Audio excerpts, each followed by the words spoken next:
Здравствуйте! В эфире программа «Актуальное интервью» и я ее ведущая Сарглана Неустроева. Мы работаем на полях форума креативных индустрий, создана на Дальнем Востоке, в студии креативного кластера «Квартал труда».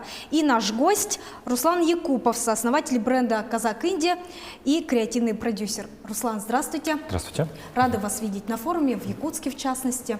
Для начала расскажите, пожалуйста, вы на этом форуме выступаете экспертом питчинг-сессии, которая называется Saha Wave BRICS Plus. О чем эта сессия, какие у вас ожидания? Так, спасибо еще раз за приглашение, мы рады участвовать, вообще впервые в Якутске. Мы поняли, как раз у нас будет возможность познакомиться ближе с локальной сценой, с участниками, которые прошли акселератор, и будет возможность послушать, увидеть питчинг, их работы, какую-то дать обратную связь. И классная возможность, собственно, познакомиться и обменяться, возможно, в будущем какие-то вместе проекты сделать. Для нас это всегда интересная возможность. А расскажите о своем бренде «Казак Индия». Это музыкальный лейбл. Начался он 8 лет назад, в 2017 году. Начало это была страничка ВКонтакте, это был паблик, где мы собирали информацию актуальную про независимую сцену казахстанскую. Ребята присылали туда свои заявки, демки. Потихоньку все это комьюнити разрослось. Мы начали делать концерты в формате шоу-кейсов. Со временем мы начали менеджерить артистов, с которыми мы тесно работали. И потом в 2020 году все это переросло в лейбл. И уже 5 лет мы функционируем, издаем музыку. У нас на лейбле сейчас 6 артистов казахстанских, мультижанровых. И в данный момент, мы, получается, как лейбл, который работает в формате 360, то есть менеджмент, продвижение, продакшн, в частности. И сейчас мы потихоньку тоже разрастаемся, стараемся делать больше проектов международных. И тоже в том числе надеемся больше делать с Saha. А какие, например, международные проекты? У нас сейчас, в частности, есть такой формат, называется «Супергруппа». Так немножко такое название имеется в виду, что это коллаборация мультижанровых артистов. В частности, это артисты нашего лейбла, в том числе не только, и артисты из других стран. Мы в ближайшее время, в сентябре у нас будет большая премьера. У нас открывается Центр современной культуры Целинный в Алматы, и мы делаем перформанс, называется «Барса Кельмес», и это коллаборация артистов как из Казахстана, из Кыргызстана, и в том числе артистка из Швейцарии. Такой интересный формат. Получается, артисты объединяются в одну группу, есть определенная тема. Мы в рамках такой музыкальной лаборатории создаем новые треки, и все это перерастает полноценно. Мы создаем такой музыкально-театральный перформанс, большую постановку, полуторачасовую. У нас уже было несколько таких в Алматы, и ближайшая большая новая премьера в сентябре у нас будет. А знакомы вы с нашими якутскими исполнителями? Да, была возможность как раз послушать, то есть какое-то количество мне уже попадалось еще до того, как мы узнали, что здесь возможность приехать. Я уже слушал, в частности, группу Собо, мне нравилось.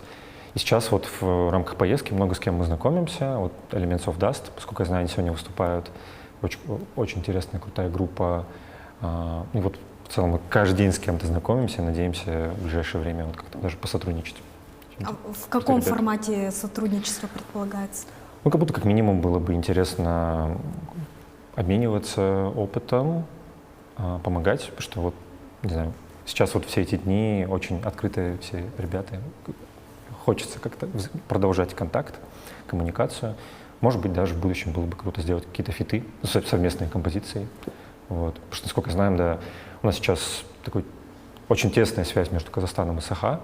То есть много ребят сейчас работает с нами, тоже режиссеров в Алматы. И с музыкантами тоже было бы круто что-то вместе сделать. А на ваш взгляд, в чем секрет успешного продвижения музыки? Какие факторы, например, мы, якуты, можем перенять, примерить на себя, на наш регион? Тут, наверное, больше будет не про какую-то формулу, и формулы никакой нету универсальной. То есть плюс-минус, понятное дело, менеджмент, он как в любых проектах, плюс-минус одинаковый. Если говорить про творческую составляющую, потому что у нас обычно подход именно через, прежде всего, органику артиста.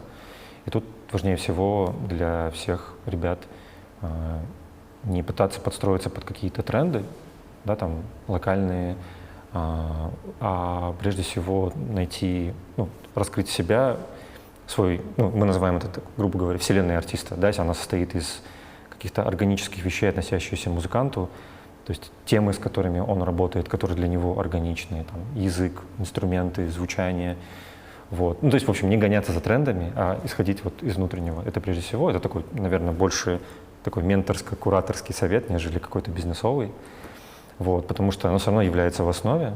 И вот мы всегда говорим, что про менеджмент, что прежде чем там обратиться, нанять какого-то крутого менеджера, нужно прежде всего самому разобрать свой проект вот на части, то есть из чего он состоит, самому цели проставить, какие-то краткосрочные, долгосрочные, и потом уже идти и обращаться к менеджеру, потому что если артист сам себя не может менеджерить, то надеяться на то, что кто-то со стороны сможет, тоже бессмысленно, с этим мы тоже часто сталкиваемся.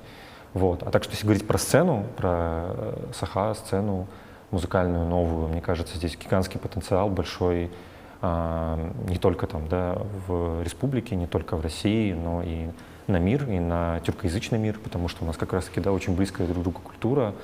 Мне кажется, было бы круто, если бы еще больше появлялось артистов, которые на родном языке делают, или там переплетают, смешивают языки. Это очень большой потенциал. Мы видим, что сейчас тренд на это есть. Вот. Если говорить про тренды, да, то мировой тренд точно больше на локальное, вот, на раскрытие себя. Вот. Ну, то есть национальная идентика, Да. она такое во главе угла стоит. Да, но оно может проявляться по-разному. То есть не обязательно, что это фолк. Это может быть, да в целом, это всегда прослеживается в саунде, в звучании, во всем. Если ты, ну, твой родной город, какие-то условия, в которых ты вырос. Вот. И к тому, что не обязательно, что это должно быть какие-то национальные фолк-элементы. Вот это может раскрыться по-разному. Вот у нас схожая история с тем, что как раз-таки, наверное, последние, в частности, активно вот мы наблюдаем 7-8 лет в Казахстане запрос на переосмысление, на свои культуры. То есть тоже вот ребята очень много это в эстетике, в визуальном коде, в музыке переосмысляют. Мне кажется, вот здесь у нас похожая история. Давайте немного о вас поговорим. Я знаю, что вы учились на финансиста, а потом ушли в кино, ну, начали увлекаться кино, а потом занялись вообще продвижением музыки. Как так сложилось абсолютно полярные деятельности? Ну, как-то все всегда органично шло, что мне нравилось кино и музыка, но была мечта заняться кино.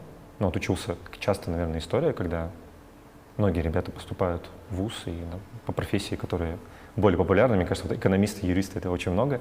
И поэтому у меня тоже такая же история была. Я поступил на экономический, отучился, но все это время параллельно была цель все равно заняться искусством. Кино, я полюбил документальное кино. И вот появилась мечта, так как я как раз 2 года учился в Питере, но в это время началось переосмысление того, что для меня Родина, ну, в смысле, Казахстан. И я начал больше изучать локальную музыкальную сцену, и родилась идея съемки документального фильма про музыкантов, про инди-сцену казахстанскую. И в процессе, в общем, я ушел вглубь и начал помогать артистам, менеджерить. И потом как бы вот эта история с кино ушла на второй план, и мы начали вот работать как проект Казак Инди, потом лейбл.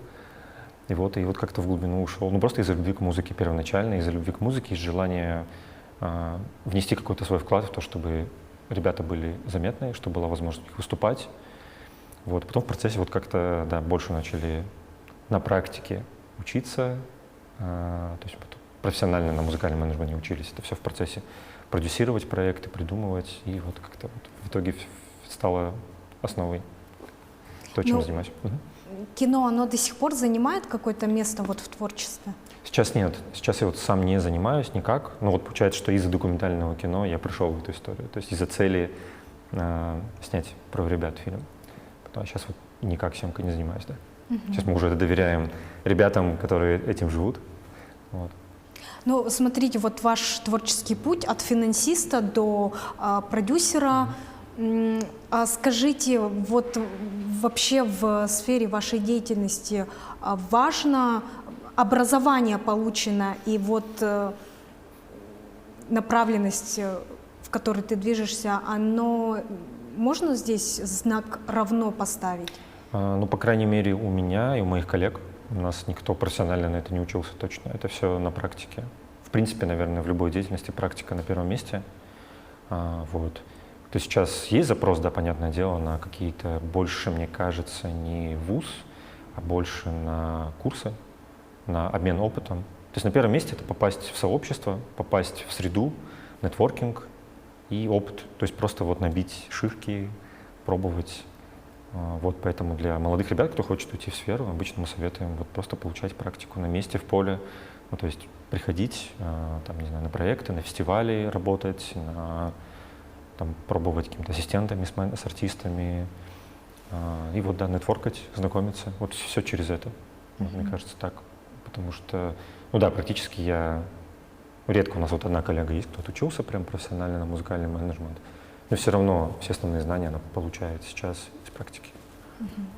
А можно получить эти знания, ну вот сейчас в современном мире мы понимаем, что подрастает новое поколение уже специалистов, они могут получить вот эти вот знания, которые вы получали на практике во время учебы, может быть, каких-нибудь вот таких же сессий, питчингов, каких-то школ, обучения и так далее?